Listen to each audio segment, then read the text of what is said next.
right, here we go again. This is Larry at the Besson. What you feel, you attract. What you imagine, you become. What you say, you see. Still continuing on the subject of imagination. Understanding the law of your being. Imagination is more important than knowledge. But you need knowledge to make the most of your imagination. So, still talking about understanding, having a knowledge of the law of our being. You and I are spirit, because God is spirit, and we are created in his image and likeness. But we function, we operate in this three-dimensional world.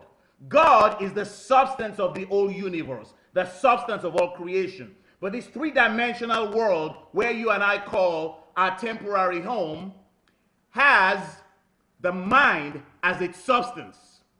And as a result of that, everything you and I see is a manifestation, is a product of the mind.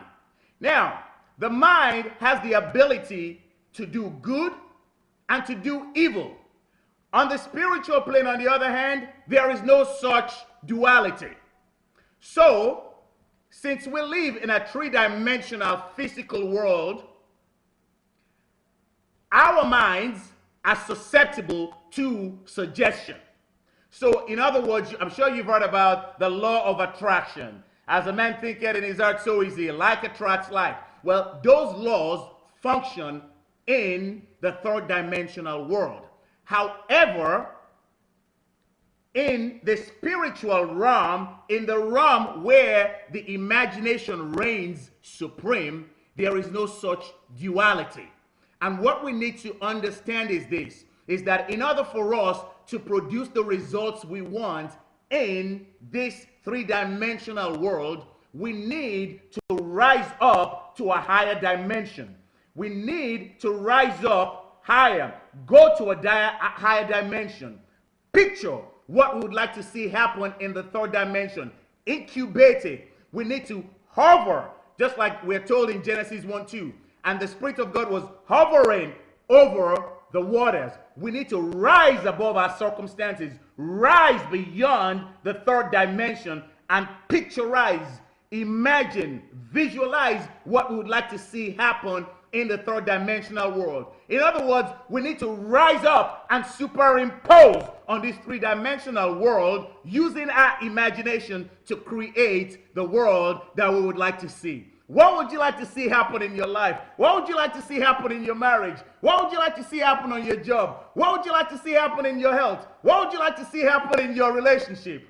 Rise up higher. Go to that higher dimension.